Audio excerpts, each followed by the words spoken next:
you hear the egalitarian clarion call everywhere. Everything should be equal. Everything should be equally distributed. We should strive for equity. It's like, wrong. Especially if you're a conservative. Wrong. What we want are just hierarchies of competence. Not everyone's a neurosurgeon. You know, if your father has a brain tumor, you probably want a hierarchy of competence for neurosurgeons, so you can pick the one that's the best, so that he might not die. That's what a hierarchy of competence is for. For the postmodernists, there's no hierarchy that isn't based on power. Well, because they think the world runs on power. And that's why they're willing to use power to get what they want, because it's the only thing they believe in. But a valid hierarchy of competence, it's God, we need those things, man. We need the best plumbers. We need the best contractors. We need the best carpenters. We need the best lecturers. There has to be a hierarchy of quality, not only so that we know who the best are and can reward them properly, but so that we can reward them so they keep being the best. It's like, you know, if you have a great educator, if you have a great leader, if you have a great thinker, you want to reward them so they keep thinking and they keep educating so they can tell you something. It's not a reward for their intrinsic being. It's a calculated move on your part to suck everything out of them that's valuable as fast as you can. That's what a hierarchy of competence is for. And the idea that hierarchies of competence don't exist it's so cynical. It's such a pathologically cynical idea. And it's actually quite patently untrue, because here's an interesting tidbit from the psychological literature. Let's say you want to determine what the best predictors are for lifetime success in a Western society. Well, what would you hope for? How about intelligence? There would be a good one. Let's hope the smart people occupy more positions of complexity, right? Because they're smarter. Would you want it any other way? Okay, and that's great. The number one predictor of accomplishment in Western societies is intelligence. So that means the system works. What's the number two predictor? Conscientiousness. Well, what's that? It's a trait marker for hard work. So who gets ahead? Smart people who work hard. Now, that doesn't account for every bit of the difference between people in terms of their hierarchical structure, because hierarchies aren't perfect. They're corrupt. People get to the top sometimes because they're psychopathic, although, believe me, a hell of a lot less than you think. Because a psychopath has to keep moving from place to place, because once he reveals himself as deceitful and untrustworthy, he has to go find new suckers to fleece. So the idea that, you know, there's no distinction between a CEO and a psychopath, it's like, that's only made by someone who A, knows nothing about psychopaths, B, knows nothing about CEOs, and C, has something fundamental against the entire capitalist structure, because it's simply not true. Corrupt, sometimes, greedy, sometimes, short-sighted, sometimes running companies that are doing their best to auger themselves into the ground, and so, you know, it's bad people running a dying organization. But generally speaking, it's not the case. Our hierarchies of competence are reasonably functional, and not only are they functional, they're valuable. We need to know who the competent people are, and we need to reward them. And even more importantly, we need to tell young people, hey, there's some hierarchies of competence out there. Like 1,000 of them. Go be a plumber, man, but be a good one, you know? Be an honest one. I had a plumber once, you know. It was the night before we were putting drywall in our house. We were redoing a house, and he had put in all the plastic piping, you know. And I was going to test the joints. They're supposed to be glued together with this pipe glue, right? And I told him I had to test the joints, and he said, well, you don't have to test my joints, they never leak. And I thought, yeah, that's okay. How about if I test them? So I went up on the 3rd floor and filled the pipes with water, capping them in the basement like you're supposed to. And like half an hour later, I had 2 inches of water in the basement. There were 30 leaking joints. And that was the night before the drywallers were supposed to show up. So he wasn't particularly competent. That's the point of that story. But even more so, he had put a bunch of the plastic pipe outside where the drywall would be, so it would have been sticking through the wall. So I spent a frenetic night, you know, sawing through plastic pipe and re-gluing joints so that the drywallers could come in. What's the point? If you're going to be a plumber, man, be a good plumber, because otherwise all you do is go out there and cause trouble. We don't need people to cause more trouble. We need people to solve problems.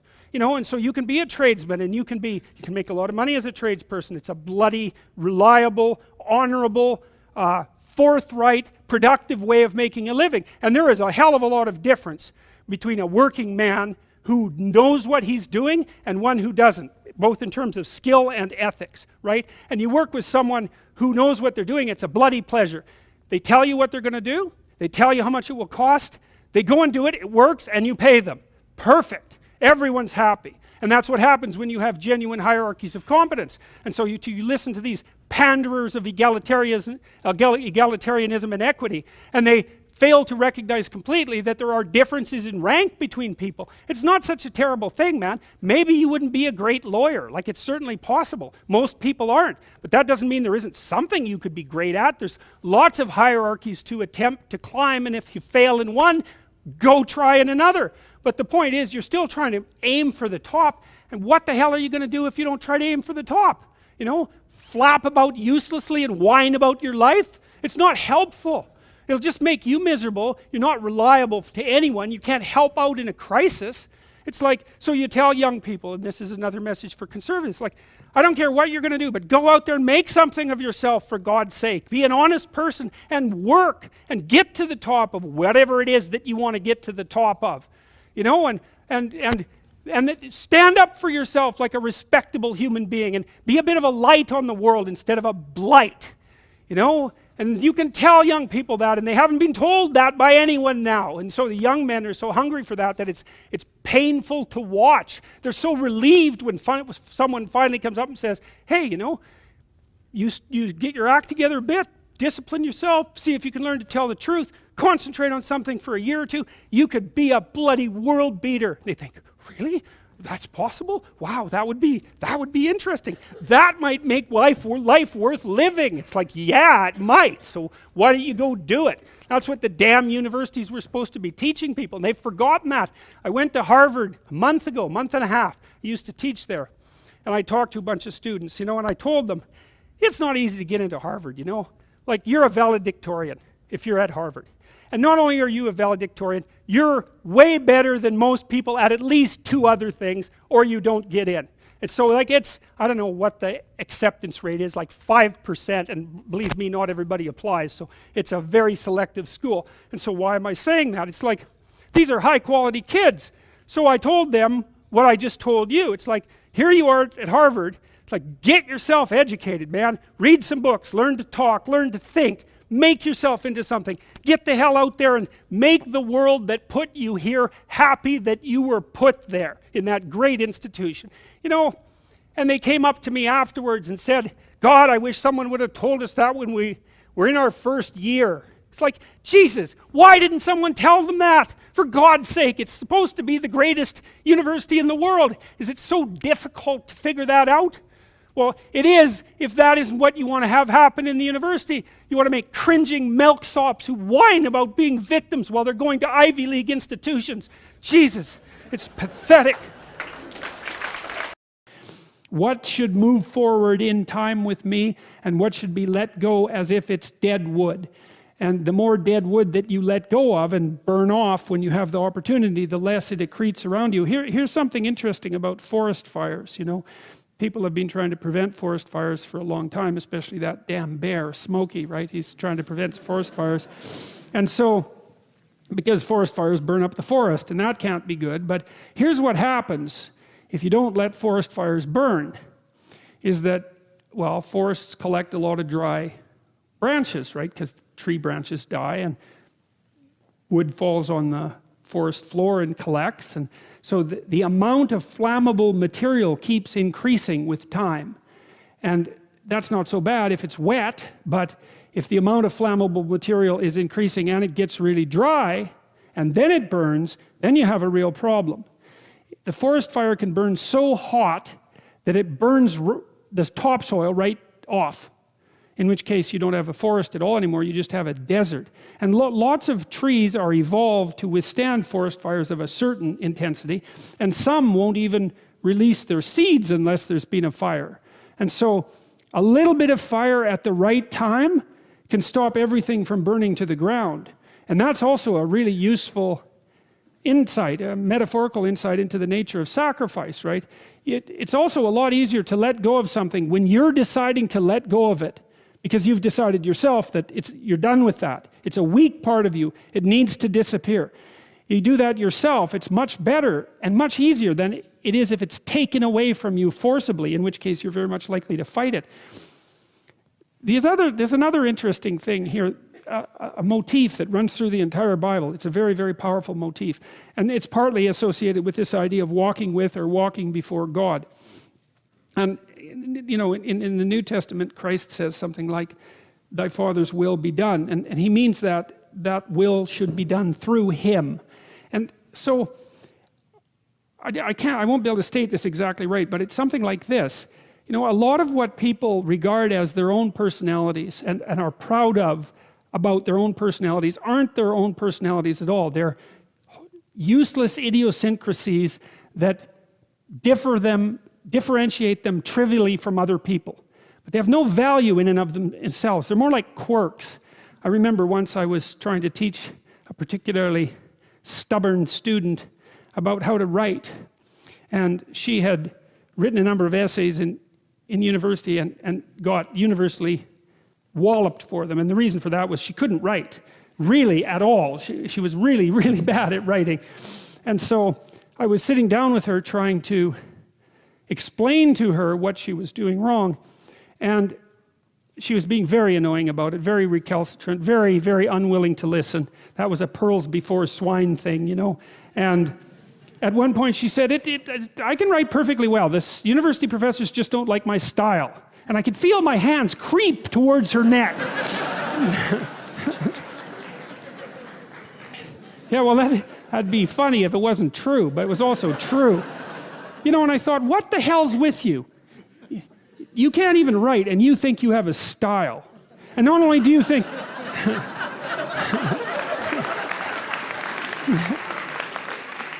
Yeah, not knowing how to write is not a style. That's the other point, right? And so, you know, she instead of humbling herself, which was necessary, and okay, right? Because she was a new university student. It's like, of course you don't know how to write. When were you going to learn? In school? I don't think so.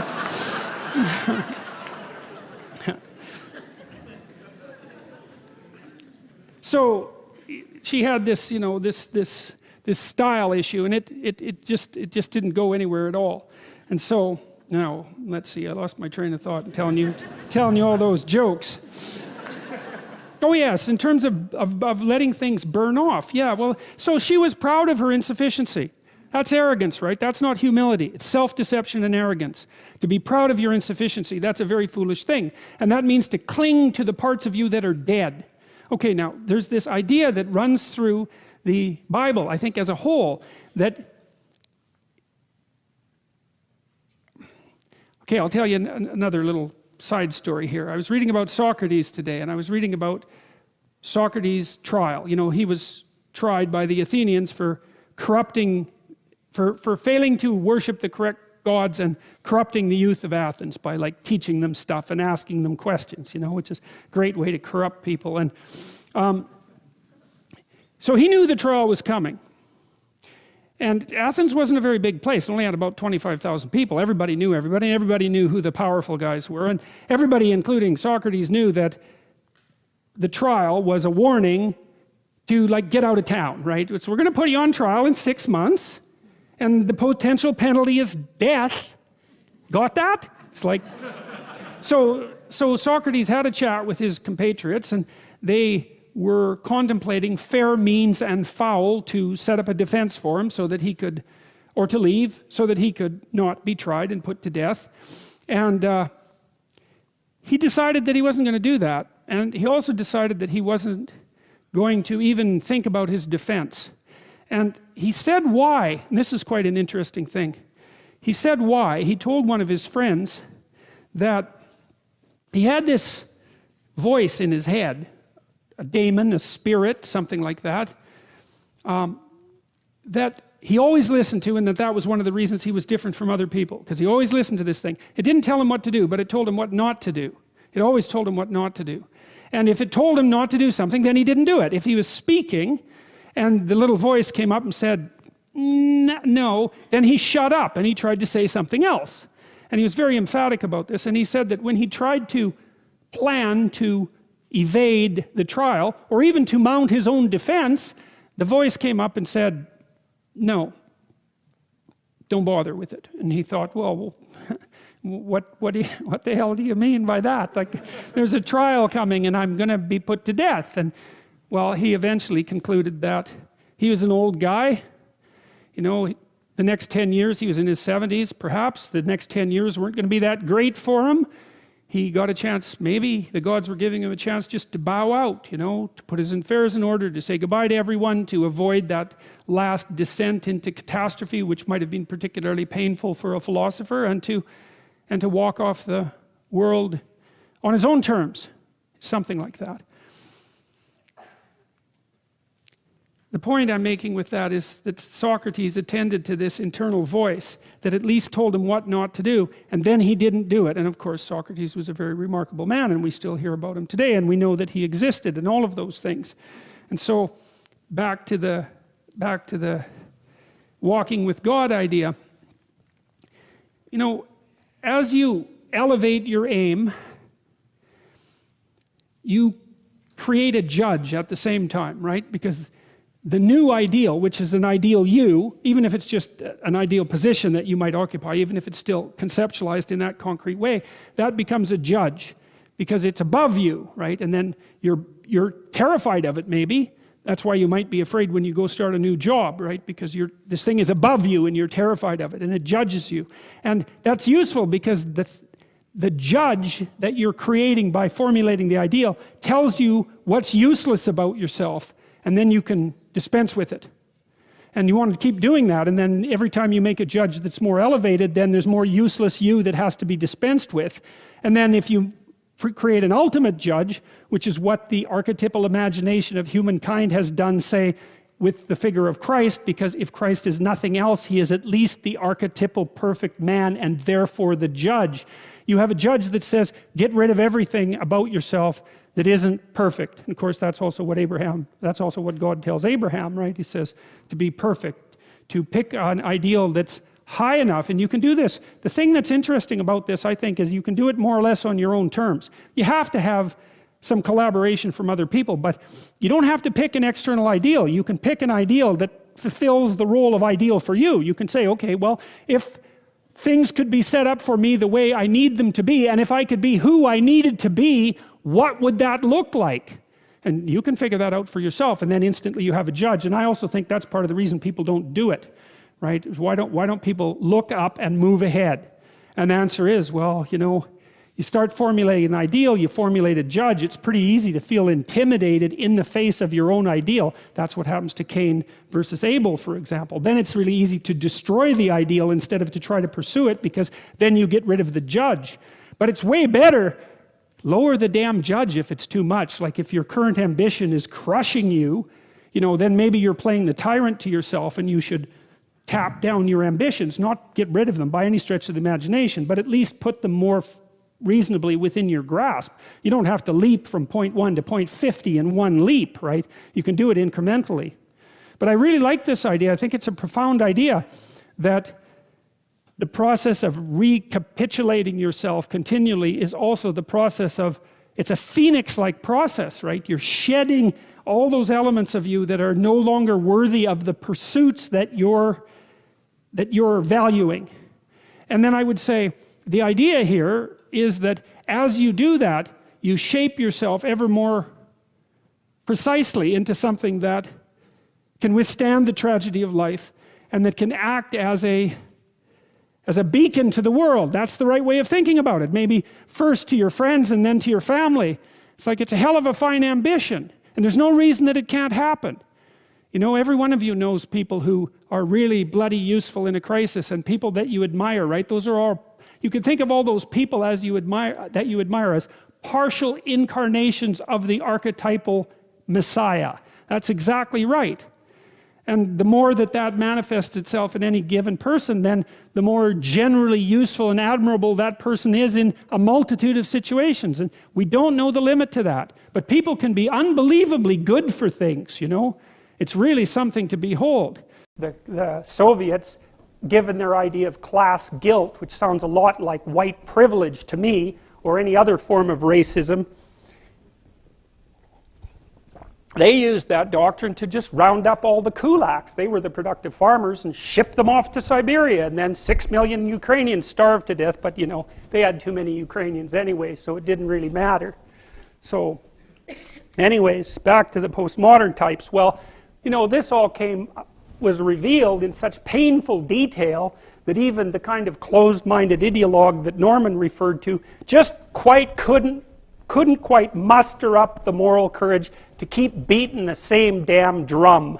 So what they did instead, being highly intelligent individuals, was play a game of sleight of hand and transformed these Marxist presuppositions into postmodernism in the 1970s.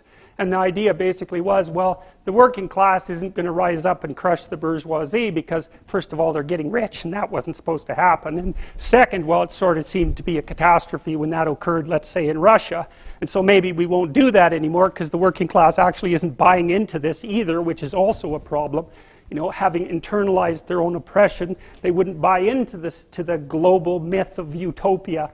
So maybe it's because they had some sense. It's certainly possible. But anyways, the sleight of hand was, oh, well, fine, we'll just play a different oppressor versus oppressed game, and we'll introduce identity politics. It's like, okay, you're not being oppressed because you're a member of the working class, you're being oppressed because you're a woman. Or you're being oppressed because you have an ethnicity that's outside the main paradigm, whatever that might be. Or it's because of your sexual preference or your sexual identity, whatever places you in some manner outside the normative culture. And the thing is, the postmodernists, you might think, well, your culture is good for something. It gives you a hierarchy of value. It rewards competent people. It gives you a direction so you can climb up, because otherwise everything's leveled to nothing, and then why do anything? Well, they don't care about any of that. They don't believe that there's any such thing as competence. They don't believe that there's any such thing as up. This is all... Postmodernism wipes all of that out. And so when the postmodernists analyze a text, all they care about is how it privileges the position of the author and who it oppresses. And that's the only thing they regard as real. And they don't believe in grand unifying narratives. They don't believe that there's a Canadian identity. They don't believe that there's an American identity. They don't believe that there's a Western identity. They don't believe that value structures exist, or if they are, they're irreplaceable with some other value structure. They certainly don't believe that they have any biological grounding, that there's any such thing as a human being. It's all socially constructed, which is really convenient if what you want to do is be the author of an entirely social constructed utopia that you can run. And men are pretty good at taking care of children. I would say they're not as good at taking care of infants as women are, because they don't have the full range of resources at hand, and they're not. I don't think they have the same kind of immediate intuitive understanding of or attraction to babies that men have. I think that switches around the age of 2 or 2.5 when the kids can engage in rough and tumble play, because men are much more likely to engage in rough and tumble play with children than women are, and rough and tumble play seems to be one of the things that civilizes children. And it's partly because one of the things that you have to learn when you're a child is what actually hurts you and what can be ignored, and what actually hurts someone else and what can be ignored. And the best way to learn that is in rough and tumble play, because what happens is that if you're playing with a kid, they get more and more excited and they do more and more crazy things until they do something that either hurts them or hurts you, and then you have to say, look, you can't do that. And it's like a dance in a sense, when you're wrestling with a little kid. And you have to let them win fairly frequently, because otherwise they don't continue the game. And you can tell that because if the game is going well, they're laughing with insane delight, because kids just love rough and tumble play, and they love crazy things. I mean, you can throw them in the air and catch them, and they think that's just great, but partly what you're doing is you're extending their body in all sorts of ways and getting them to learn in an embodied sense where the limits of where their limits are and where the limits of other people are, and that's embodied. And children who haven't had that, man, they're just so awkward. It's unbelievable. They might have some hypothetical sense of how to interact with another person, but they don't have an embodied sense of it, and they can't tell the difference between what hurts them and what doesn't. Because often a young child, if they're startled, they'll start to cry. And then you can say, well, that didn't hurt. And then they'll notice, oh yeah, that didn't hurt, and they'll stop crying. But if they haven't had their limits tested, they'll cry at anything unexpected, even if it doesn't hurt. And that's not good, because if you cry under all conditions, the probability that you'll make friends when you're 3 is like 0, because another kid will start playing with you and maybe play rough, and if you burst into tears, you know, several times, the kid's just going to go somewhere else and find a different playmate. You know, they'll say, you're just a baby.